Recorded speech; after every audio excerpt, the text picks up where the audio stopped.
S Madhugiri ವಿಶೇಷ ಪ್ರತಿಭೆಗಳು ಕಾರ್ಯಕ್ರಮಕ್ಕೆ ಸ್ವಾಗತ. ನಾನು ನಂದೀಶ್. ಕತೆ ಚಿತ್ರಕಥೆ ನಿರ್ದೇಶಕರಾದಂತಹ ಮಧುಗಿರಿ ಈರಣ್ಣ ಅವರು ನಮ್ಮ ಜೊತೆ ಇದ್ದರೆ ಬನ್ನಿ ಅವನ್ನ ಕಾರ್ಯಕ್ರಮಕ್ಕೆ ಸ್ವಾಗತ ಮಾಡ್ಕೊಳ್ಳೋಣ. ಸರ್, ಕಾರ್ಯಕ್ರಮಕ್ಕೆ ಎಲ್ರಿಗೂ ನಮಸ್ಕಾರ. ಸರ್, ನಿಮ್ಮ ಪರಿಚಯ ಮಾಡ್ಕೊಡೋದು. ನಾನು ಈರಣ್ಣ ಎನ್ ಮಧುಗಿರಿ ಅಂತ. ಮೂಲತಃ ನಾನು ಮಧುಗಿರಿಯವನು. ಮಧುಗಿರಿ ಅಂದರೆ ಹುಟ್ಟಿ ಬೆಳೆದಿದ್ದಿಲ್ಲ ಮಧುಗಿರಿ. ನಾನು ಮಧುಗಿರಿ ಪಕ್ಕ ಹಳ್ಳಿ ಜಳೆಗೊಂಡನಹಳ್ಳಿ ಅಂತ ಹೇಳ್ಬಿಟ್ಟು ನನ್ನ ತವರು ಜಿಲ್ಲೆ ಮತ್ತು ತವರು ಮಧುಗಿರಿ ಅಂತಲೇ ಹೇಳ್ಬೋದು. ಯಾಕಂದರೆ ನನ್ನ ಇಡೀ ಸಂಪೂರ್ಣವಾದ ಎಜುಕೇಷನ್ನು ಮತ್ತು ಇಲ್ಲಿ ಮೂಲ ಬೇರು ಮಧುಗಿರಿ ಮತ್ತು ತುಮಕೂರೇ ಆಗಿರೋದ್ರಿಂದ ನಾನು ಮಧುಗಿರಿಯವನು ಅಂತ ಹೇಳ್ಕೊಳ್ಳೋದಕ್ಕೆ ಹೆಮ್ಮೆ ಪಡ್ತೀನಿ.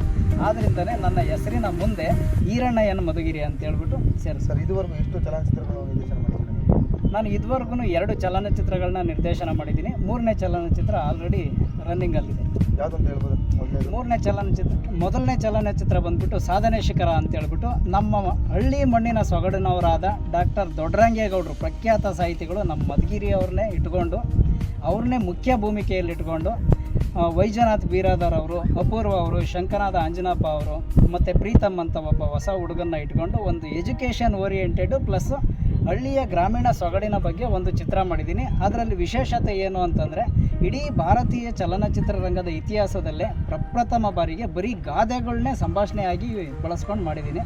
ಆ ಸಂಭಾಷಣೆ ಸಹ ನಾನೇ ಬರೆದಿರೋದು ಅಂತ ಹೇಳ್ಕೊಳ್ಳೋದಕ್ಕೆ ನನಗೆ ಹೆಮ್ಮೆ ಆಗುತ್ತೆ. ಯಾಕಂದರೆ ಚಿತ್ರ ನೋಡಿದಂಥವ್ರು ಪ್ರತಿಯೊಬ್ಬರೂ ಈ ರೀತಿ ಗಾದೆಗಳನ್ನೇ ಸಂಭಾಷಣೆಯಾಗಿ ಬಳಸ್ಕೊಂಡಿರೋದು ತುಂಬ ವಿಶೇಷವಾಗಿದೆ ಅಂತ ಹೇಳ್ಬಿಟ್ಟು ಎಲ್ಲರೂ ಅಭಿನಂದಿಸ್ತಾರೆ. ಮೊದಲನೇದು ಸಾಧನಾ ಶಿಖರ, ಎರಡನೇ ಚಿತ್ರ ಕನಕ ಪುಷ್ಪ ಅಂತ ಹೇಳ್ಬಿಟ್ಟು ಇದು ತುಮಕೂರು ಜಿಲ್ಲೆಯಲ್ಲಿ ನಡೆಯುವಂಥ ಒಂದು ಸಬ್ಜೆಕ್ಟ್.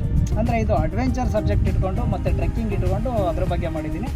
ಇದು ವಿಶೇಷತೆ ಏನು ಅಂದರೆ 80% ಆಫ್ ದ ಮೂವಿ ತುಮಕೂರು ಜಿಲ್ಲೆ ಒಳಗಡೆ ಶೂಟ್ ಮಾಡಿದ್ದೀನಿ. ಇನ್ನು ಒಂದು 20% ಮೂವಿ ಬೇರೆ ಬೇರೆ ಕಡೆ ಹೋಗಿ ಚಿತ್ರೀಕರಣ ಮಾಡ್ಕೊಂಡು ಬಂದಿದ್ದೀನಿ. ಅದರಲ್ಲೂ ವಿಶೇಷತೆ ಏನು ಅಂದರೆ ಮಧುಗಿರಿ ಸುತ್ತಮುತ್ತ ನಡೀತಕ್ಕಂಥ ವಿಷಯಗಳನ್ನು ಇಟ್ಕೊಂಡು ಕೆಲವೊಂದು ನೈಜ ಘಟನೆಗಳನ್ನ ಇಟ್ಕೊಂಡು ಮಧುಗಿರಿಯ ಮಣ್ಣಿನ ಬಗ್ಗೆನೇ ಚಿತ್ರ ಮಾಡಿರೋದು. ಇದಕ್ಕೆ ಕತೆ, ಚಿತ್ರಕಥೆ, ಸಾಹಿತ್ಯ, ಸಂಭಾಷಣೆ ಮತ್ತು ನಿರ್ದೇಶನದ ಜವಾಬ್ದಾರಿ ಕೂಡ ನನ್ನದೇ ಆಗಿದೆ. ಇಲ್ಲಿ ಮಧುಗಿರಿಯ ಕೆಲವೊಂದು ಪ್ರೇಕ್ಷಣೀಯ ಸ್ಥಳಗಳಲ್ಲೂ ಸಹ ಚಿತ್ರನ ಚಿತ್ರೀಕರಣ ಮಾಡಿದ್ದಾರೆ. ಇನ್ನೇನು ಬಿಡುಗಡೆಗೆ ತಯಾರಿಯಲ್ಲಿದೆ. ಸರ್, ಈಗ ಮಧುಗಿರಿಯಲ್ಲಿ ಹುಟ್ಟಿ ಬೆಳೆದು ಚಿತ್ರರಂಗ ನಂಟು ಯಾವ ರೀತಿ ಸಿಕ್ತು ನಿಮಗೆ? ಯಾರು ಗುರುಗಳು ನಿಮಗೆ? ಅಂದರೆ ನಾವಿಲ್ಲಿ ಮಧುಗಿರಿಯಲ್ಲಿ ಓದ್ತಾ ಇರಬೇಕಾದ್ರೆ ಗೌರ್ಮೆಂಟ್ ಶಾಲೆಯಲ್ಲಿ ಓದ್ತಾ ಇದ್ದಾಗ ದೊಡ್ಡರಂಗೇಗೌಡರ ಬಗ್ಗೆ ಮತ್ತು ಇನ್ಫೋಸಿಸ್ ನಾರಾಯಣಮೂರ್ತಿ ಅವ್ರ ಬಗ್ಗೆ ತುಂಬ ಕೇಳ್ಪಡ್ತಾ ಇತ್ತು. ಅದರಲ್ಲೂ ವಿಶೇಷವಾಗಿ ದೊಡ್ಡರಂಗೇಗೌಡರು ಚಲನಚಿತ್ರ ರಂಗದಲ್ಲೂ ಇದ್ದರು. ಪ್ರಖ್ಯಾತ ಕವಿಗಳು, ಸಾಹಿತಿಗಳು ಆದರೂ ಸಹ ಚಲನಚಿತ್ರ ರಂಗದಲ್ಲಿದ್ದರು. ಇನ್ನೂ ಒಂದು ಉತ್ತಮವಾದ ಬೆಳವಣಿಗೆ ಯಾವ ರೀತಿ ಆಯಿತು ಅಂದರೆ ಡಾಕ್ಟರ್ ಬರ್ಗೂರು ರಾಮಚಂದ್ರಪ್ಪ ಅವರು ಮಧುಗಿರಿ ಬೆಟ್ಟ ಮತ್ತು ಮಧುಗಿರಿ ಬೆಟ್ಟದ ಸುತ್ತಮುತ್ತ ಚಿತ್ರೀಕರಣ ಮಾಡ್ತಾಯಿದ್ರು. ನಾನು ಸುಮಾರು ಟೈಮು ಬರ್ಗೂರು ರಾಮಚಂದ್ರಪ್ಪ ಅವ್ರನ್ನ ಸಂಧಿಸ್ತಾ ಇದ್ದೆ.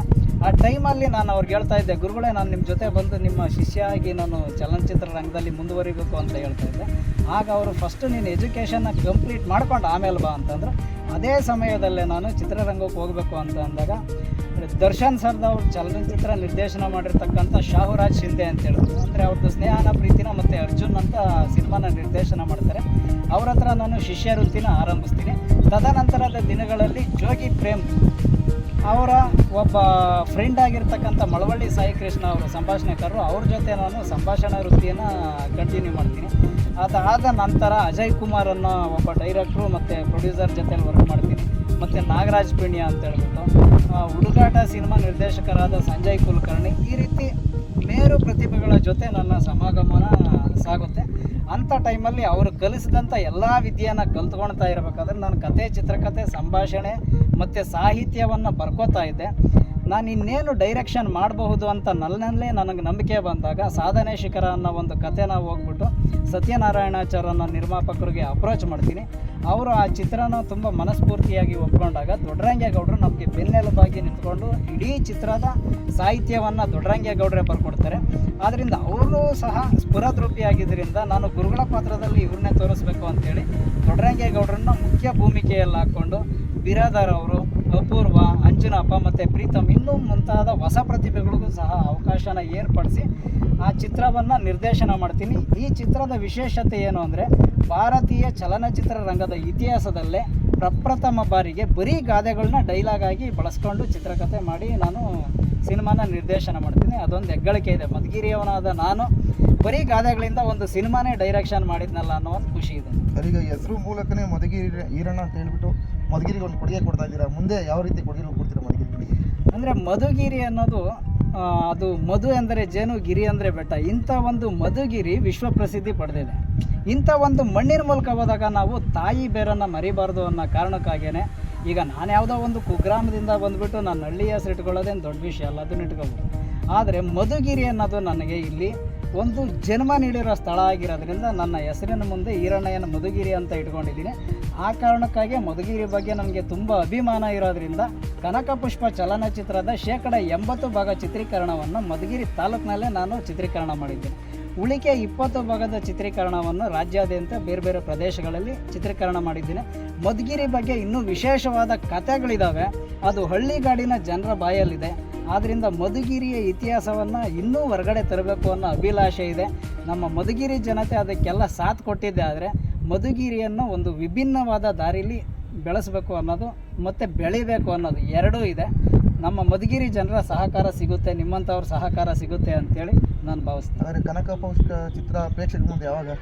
ಕನಕಪುಷ್ಪ ಚಲನಚಿತ್ರ ಸಂಪೂರ್ಣವಾಗಿ ರೆಡಿಯಾಗಿದೆ. ಈಗ ಬಾಗಲಕೋಟೆ ಜಿಲ್ಲೆಯ ಐಹೊಳೆ ಹತ್ರ ಸಿದ್ದನಕೊಳ್ಳ ಮಠ ಅಂತ ಇದೆ. ಅಲ್ಲಿ ಸುಮಾರು 2 ಲಕ್ಷ ಜನರ ಸಮ್ಮುಖದಲ್ಲಿ ನಮ್ಮ ಚಿತ್ರದ ಒಂದು ಟ್ರೈಲರ್ ಪ್ರದರ್ಶನ ಮಾಡಿದ್ವಿ.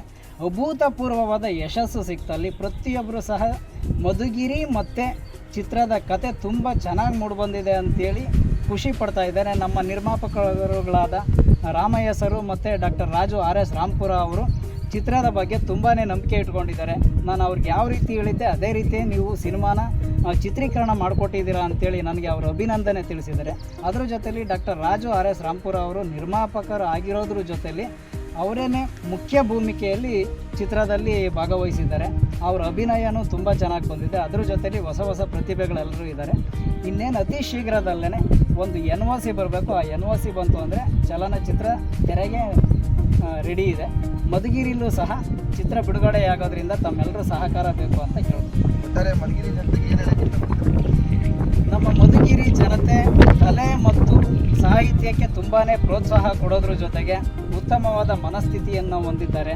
ಮಧುಗಿರಿಯ ಏಳಿಗೆಗೆ ಮಧುಗಿರಿಗಾಗಿ ನಾನು ಜೀವ ಬೇಕಾದರೂ ಕೂಡ ರೆಡಿ ಇದ್ದೀನಿ. ಆದ್ದರಿಂದ ನಮ್ಮಂಥ ಹೊಸ ಪ್ರತಿಭೆಗಳು ಬಂದಾಗ ದಯವಿಟ್ಟು ಮಧುಗಿರಿಯ ಜನತೆ ಕೈ ಹಿಡಿದು ಕಾಪಾಡಬೇಕು. ಅದ್ರ ಜೊತೆಗೆ ಅವರು ಬೆಳೆಯೋದಕ್ಕೆ ಅವಕಾಶ ಮಾಡಿಕೊಡ್ಬೇಕು. ತಪ್ಪು ದಾರಿಲಿ ಹೋಗ್ತಾ ಇದ್ದರೆ ಸರಿ ದಾರಿಲಿ ಬರೋದಕ್ಕೆ ಅವಕಾಶಗಳು ಮಾಡಿಕೊಡ್ಬೇಕು ಅಂತೇಳಿ ಕೇಳ್ಕೊತೀನಿ. ವೀಕ್ಷಕರೇ, ಇದು ಮಧುಗಿರಿ ಈರಣ್ಣ ಅವರ ಮಾತಾಗಿದೆ. ಮುಂದಿನ ವಾರ ಮತ್ತೊಬ್ಬರು ಪ್ರತಿಭೆಗಳನ್ನು ನಮ್ಮ ಮಧುಗಿರಿ ಫಸ್ಟ್ ನ್ಯೂಸ್ ಮುಖಾಂತರ ಪರಿಚಯ ಮಾಡಿಸ್ತೀವಿ. ನಮಸ್ಕಾರ.